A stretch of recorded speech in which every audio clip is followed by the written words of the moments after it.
शुभ दोपहर और गुरुत्वाकर्षण के स्थायी केंद्र नामक सम्मेलन संख्या 34 में आपका स्वागत है।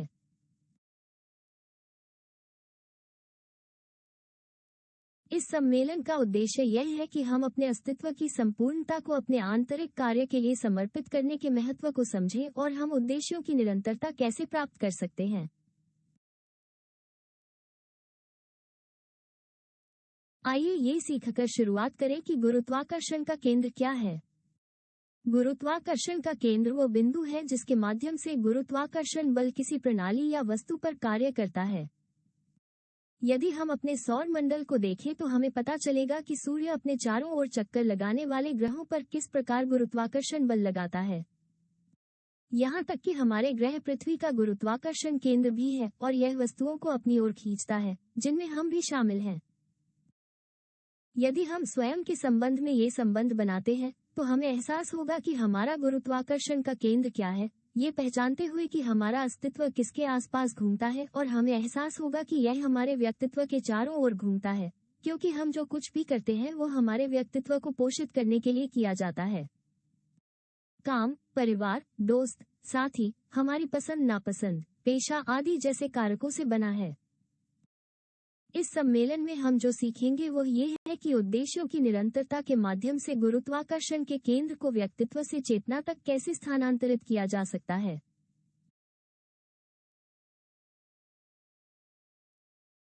उद्देश्यों की निरंतरता हमें एक लक्ष्य निर्धारित करने और उस तक पहुंचने तक दृढ़ता बनाए रखने की ओर ले जाती है। उद्देश्यों की निरंतरता ही एकमात्र ऐसी चीज है जो हमें किसी भी लक्ष्य को पूरा करने के लिए प्रेरित कर सकती है, विशेष रूप से इस पारलौकिक लक्ष्य जैसे कि हमारे अस्तित्व का अंतरंग आत्मबोध।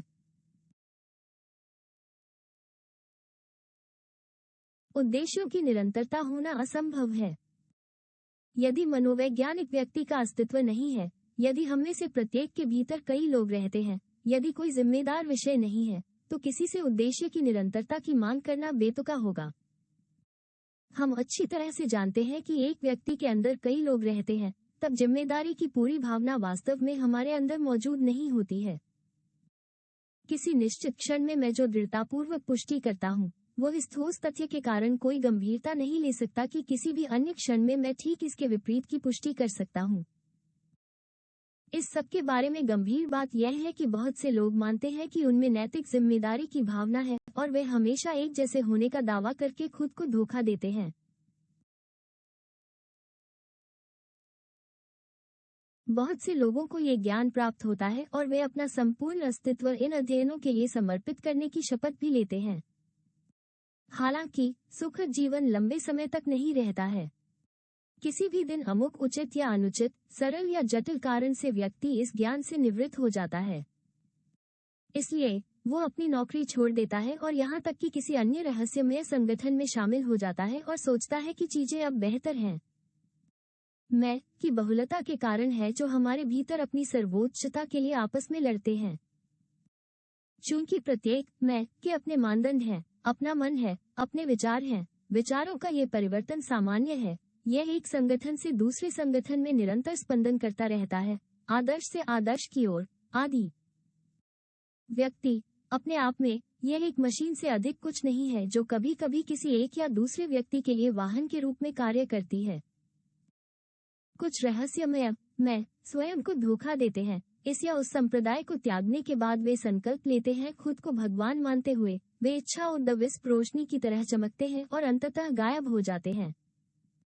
ऐसे लोग हैं जो एक पल के लिए गूढ़ कार्यों को देखते हैं और फिर जैसे ही कोई अन्य अहंकार हस्तक्षेप करता है, वे हमेशा उन अध्ययनों को छोड़ देते हैं और जीवन में खो जाते हैं।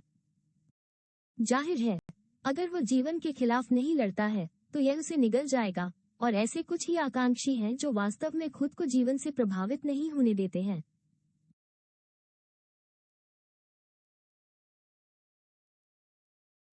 मैं की पूरी बहुलता मौजूद होने पर गुरुत्वाकर्षण का स्थायी केंद्र मौजूद नहीं हो सकता। ये सामान्य बात है कि सभी व्यक्ति आत्मबोध नहीं करते। हम अच्छी तरह से जानते हैं कि अस्तित्व का अंतरंग आत्म साक्षात्कार उद्देश्यों की निरंतरता की मांग करता है, और चूंकि किसी ऐसे व्यक्ति को ढूंढना बहुत मुश्किल है जिसके पास गुरुत्वाकर्षण का स्थायी केंद्र हो, तो यह अजीब नहीं है कि गहरे आंतरिक आत्मबोध तक पहुंचने वाला व्यक्ति बहुत दुर्लभ है। लोगों के लिए अपने आंतरिक कार्य को छोड़ देना और अपने लक्ष्यों को प्राप्त न कर पाना सामान्य बात है। कुछ बहुत महत्वपूर्ण बात जो हमें जाननी चाहिए वो है सूर्य प्रयोग के बारे में। पवित्र पूर्ण सूर्य, सार्वभौमिक मसीह या भगवान, जैसा कि हम में से कुछ लोग इसे कहते हैं, एक बहुत ही जटिल और बहुत कठिन प्रयोगशाला प्रयोग कर रहा है। जिस बौद्धिक प्राणी को गलती से मनुष्य कहा जाता है, उसके भीतर ऐसे रोगाणु होते हैं जो ठीक से विकसित होने पर सौर मनुष्य बन सकते हैं। ये रोगाणु हमारे यौन जन्म ग्रंथियों में पाए जाते हैं। यह वो यौन रचनात्मक ऊर्जा है जो अंकुरित होने पर हमें आंतरिक रूप से खुद को बनाने और सौर पुरुष बनने की ओर ले जाती है। हालांकि ये स्पष्ट करने योग्य है कि यह निश्चित नहीं है कि ये रोगाणु विकसित होते हैं। ये सामान्य है कि वे दुर्भाग्य से नष्ट हो जाते हैं और खो देते हैं, जिससे आत्म साक्षात्कार प्राप्त करने की संभावना समाप्त हो जाती है।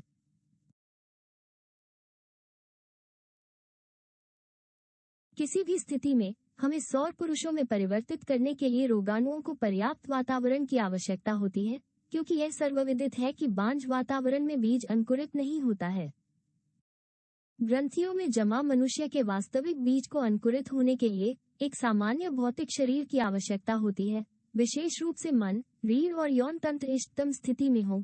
साथ ही हमें उद्देश्यपूर्ण ज्ञान पर ध्यान केंद्रित करने की भी आवश्यकता होती है, उद्देश्य के अभ्यास और निरंतरता पर। यदि वैज्ञानिक आंतरिक स्राव की ग्रंथियों के साथ परीक्षण करना जारी रखते हैं तो उल्लिखित रोगाणुओं के विकास की कोई भी संभावना समाप्त हो सकती है। हालांकि यह अविश्वसनीय लग सकता है, हमारे ग्रह पृथ्वी के सुदूर पुरातन अतीत में चींटियां पहले से ही इसी तरह की प्रक्रिया से गुजर चुकी हैं। चींटियों के महल की पूर्णता पर विचार करते समय व्यक्ति विस्मय से भर जाता है। इसमें कोई संदेह नहीं है कि किसी भी एंथिल में स्थापित आदेश दुर्जेय है। वे चींटियां, जिनके बारे में दुनिया के महानतम इतिहासकारों को दूर दूर तक संदेह नहीं था, एक मानव जाति थी जिन्होंने एक बहुत शक्तिशाली समाजवादी सभ्यता का निर्माण किया। फिर उस परिवार के तानाशाहों ने विभिन्न धार्मिक संप्रदायों और स्वतंत्र इच्छा को समाप्त कर दिया, क्योंकि इन सभी ने उनकी शक्ति छीन ली थी और उन्हें सबसे गंभीर अर्थों में अधिनायकवादी होने की आवश्यकता थी। व्यक्तिगत पहल और धार्मिक अधिकार खोकर बौद्धिक प्राणी पतन के मार्ग पर गिर गया। उपरोक्त सभी में वैज्ञानिक प्रयोग जोड़े गए, अंगों, ग्रंथियों के प्रत्यारोपण, हार्मोन के साथ परीक्षण आदि। इसका परिणाम उन मानव जीवों का क्रमिक संकुचन और आकारिकी परिवर्तन था, जब तक कि वे अंततः वे चींटियां नहीं बन गईं जिन्हें हम जानते हैं। वो सारी सभ्यता, स्थापित सामाजिक व्यवस्था से संबंधित वे सभी आंदोलन यांत्रिक हो गए और पिता से पुत्र को विरासत में मिले। आज एंथिल को देखकर कोई भी आश्चर्य से भर जाता है, लेकिन हम उसकी बुद्धि की कमी पर अफसोस किए बिना नहीं रह पाते। यदि हम स्वयं पर काम नहीं करते हैं तो हम अधोगति में पड़ जाते हैं। सूर्य प्रकृति की प्रयोगशाला में जो प्रयोग कर रहा है वो निश्चय ही कठिन होने के साथ साथ कठिन भी है। बहुत कम परिणाम दिए हैं। सौर मानव का निर्माण तभी संभव है जब हम में से प्रत्येक में सच्चा सहयोग हो। यदि हम पहले अपने भीतर गुरुत्वाकर्षण का एक स्थायी केंद्र स्थापित नहीं करते हैं तो सौर मानव का निर्माण संभव नहीं है। यदि हम अपनी चेतना में गुरुत्वाकर्षण का केंद्र स्थापित नहीं करते हैं तो हमारे उद्देश्यों की निरंतरता कैसे हो सकती है?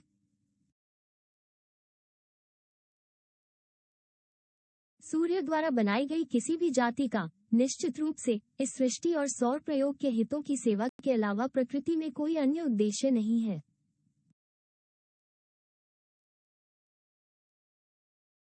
दौड़ में रुचि खो देता है और यह वास्तव में विनाश और आक्रमण के लिए अभिशप्त है। पृथ्वी पर मौजूद सभी जातियों ने सौर प्रयोग के लिए काम किया है। प्रत्येक जाति से सूर्य ने सौर पुरुषों के छोटे समूहों को लाभान्वित करते हुए कुछ विजय प्राप्त की है। जब कोई जाति अपने फल भोग लेती है तो वह धीरे धीरे लुप्त हो जाती है, शामिल हो जाती है, जैसे कि चींटियों और बंदरों के मामले में होता है। यह माना जाता रहा है कि मनुष्य का विकास बंदर से हुआ है, हालांकि बंदर मनुष्यों की एक और प्रजाति थी जो पतित हो गई। ये भी मामला है कि जाति बड़ी आपदाओं के कारण हिंसक रूप से गायब हो जाती है, जैसे कि अटलांटियन जाति का मामला जो एक बड़ी बाढ़ के कारण नष्ट हो गई थी।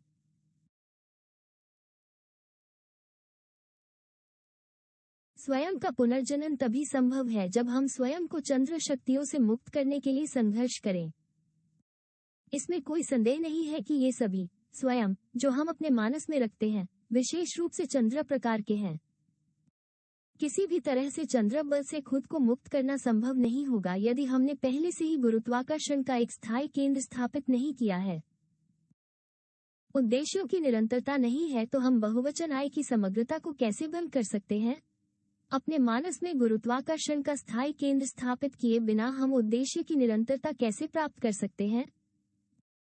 चूंकि वर्तमान जाति ने चंद्र प्रभाव से स्वतंत्र होने के बजाय सौर बुद्धि में सभी रुचि खो दी है, इसने निस्संदेह खुद को गिरावट और अध पतन की निंदा की है। सच्चे मनुष्य का उद्भव यांत्रिकता से संभव नहीं है। हम अच्छी तरह से जानते हैं कि विकास और इसकी जुड़वा बहन क्षय ऐसे नियम हैं जो पूरी प्रकृति की यांत्रिक धुरी बनाते हैं। हम एक निश्चित सुपरिभाषित बिंदु तक विकसित होते हैं और फिर क्षय की प्रक्रिया आती है। प्रत्येक उत्थान के बाद गिरावट आती है और इसके विपरीत भी। हम विशेष रूप से अलग अलग आय द्वारा नियंत्रित मशीनें हैं। हम सेवा करते हैं प्रकृति की अर्थव्यवस्था में। हमारे पास कोई परिभाषित व्यक्तित्व नहीं है जैसा कि कई छद्मगूढ़वादी और छद्मगुप्तवादी गलती से मान लेते हैं। हमें अधिकतम तत्परता के साथ परिवर्तन की आवश्यकता है ताकि मनुष्य के रोगाणु अपना फल दे सके।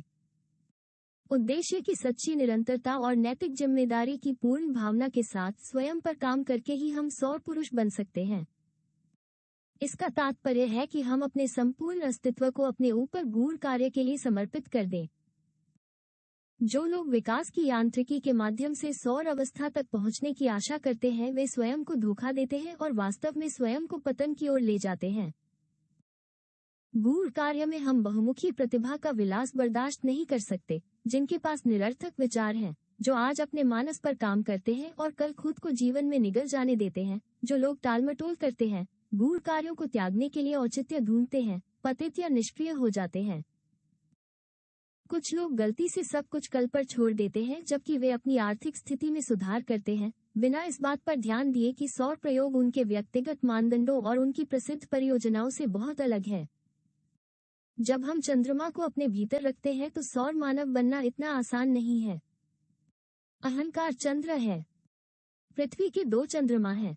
इनमें से दूसरे को लिलित कहा जाता है और यह निगेमा नामक सफेद चंद्रमा से थोड़ा अधिक दूर स्थित है। खगोलशास्त्री आमतौर पर लिलित को दाल के रूप में देखते हैं क्योंकि यह बहुत छोटा है।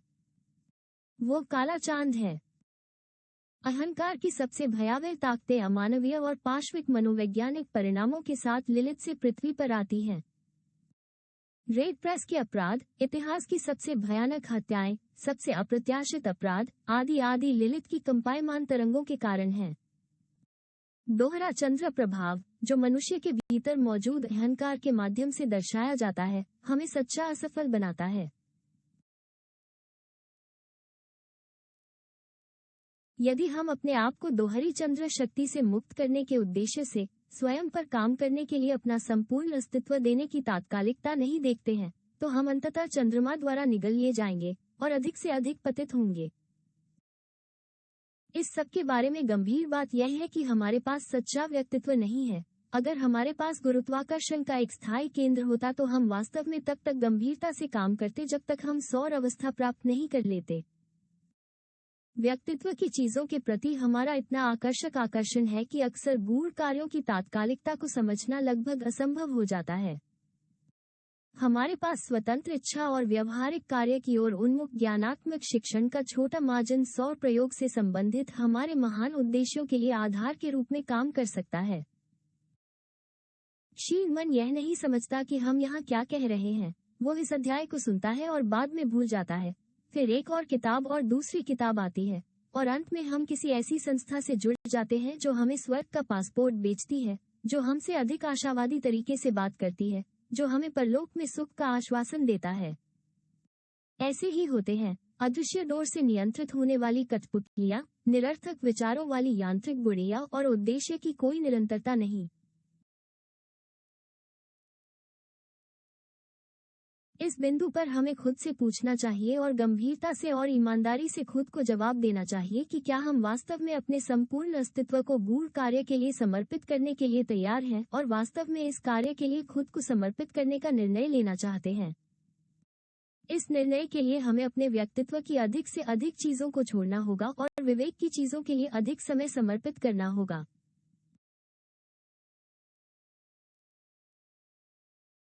इसके लिए सबसे पहले हमें ये पहचानना होगा कि हमारा वर्तमान केंद्र क्या है और हम ये पहचान कर करते हैं कि हम किन चीजों को और किस अनुपात में उन्हें समय देते हैं। हम देख सकते हैं कि हम कितना समय सोने में बिताते हैं, कितना समय काम करने में बिताते हैं, कितना समय हम आराम, परिवार और साथ ही घरेलू गतिविधियों आदि में बिताते हैं। अगली चीज जो हम करेंगे वो है उन चीजों से समय निकालना शुरू करना और हम इसे अपनी चेतना को जागृत करने के काम में लगाना शुरू करेंगे। हमें चेतना की क्रांति के लिए 3 कारकों के साथ काम को शामिल करना चाहिए जो आधार, मनोवैज्ञानिक मृत्यु, आध्यात्मिक जन्म और मानवता के लिए बलिदान है। साथ ही इस पाठ्यक्रम में सिखाई जाने वाली अन्य प्रथाएं जैसे ध्यान, दरवेश, ब्रह्मांडीय शक्तियों का रूपांतरण, ओ का मंत्रीकरण, देखने और प्रार्थना करने का अभ्यास, सूक्ष्म प्रक्षेपण, मानसिक प्रक्षेपण, दूसरों के बीच में।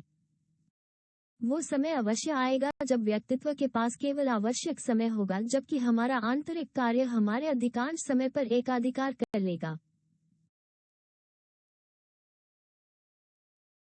यह महत्वपूर्ण है कि हम ये भी पहचानें कि इस आंतरिक कार्य को करने की तात्कालिकता सौर प्रयोग से निकटता से जुड़ी हुई है, क्योंकि यह आर्य जाति समाप्त हो रही है और गिरावट में प्रवेश कर रही है। इसलिए हमारे पास आत्म साक्षात्कार के इस कार्य को करने के लिए उतना समय नहीं है। हमें यथाशीघ्र आगे बढ़ने के लिए दोगुने प्रयास करने चाहिए।